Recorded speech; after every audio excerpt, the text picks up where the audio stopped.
प्रति भाव है तो वो अंदर से जाग गया। यानी कि ये ध्यान की भी एक बात है। कहते हैं कि माता बच्चा थोड़ा सा इधर उधर हो जाए तो माता तुरंत जाग जाती है, और बाहर आंधी तूफान भी आ जाए ना तो उसकी नींद नहीं खुलेगी, लेकिन बच्चा थोड़ा सा इधर हो जाए तो आँख खुल जाएगी। क्यों? क्योंकि वो अंदर से उसके साथ जुड़ी रहती है। इसका नाम ध्यान है। ये यानी कि भक्ति कि भाव कहाँ पर है, उसका उसी में है।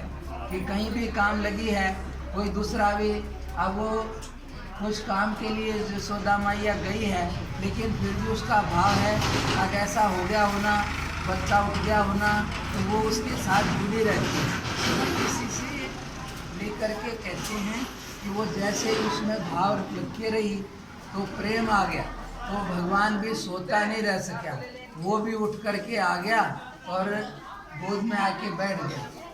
बोला कि मैया अब मेरे को भूख लगी है, मक्खन दे, ये दूध दे। अभी तो शुरू ही किया है तो इसलिए अब क्या करेगी, तो बोलता है उसकी गोद में बैठ जाता है, तो दूध ही पिला दे। यानी कि जब कोई भी किसी के प्रति भाव करता है तो वो खत्म नहीं होता है, यानी कि बराबर रहता है और काम करता है। इसलिए भाव सबसे बड़ी चीज़ है। अच्छा भाव है तो तुम दुनिया में कहीं भी चले जाओ, घर के बाहर हो कहीं हो, तो आपको कोई जोखिम नहीं है। और कपट का भाव है तो अपने घर में और गली में भी डर लगेगा। इसलिए भाव को सभी पहचानते हैं। ये कुत्ता है, बिल्ली है, जानवर कोई भी हो, वो भी जानता है। हमारे यहाँ कौवे आम खाते हैं उस दिन के, लेकिन हम उसको भगाएं तो भागता ही नहीं। वो भी जानता है कि कुछ करेगा नहीं। इसलिए भाव को सब पहचानते हैं। और दूसरा आदमी है वो दूर से ही देखते ही उससे भाग जाएगा। पशु है वो जब भी उसको दूर से कोई डांटेगा उसका होगा तो नहीं असर होगा, लेकिन अनजान से डरेगा।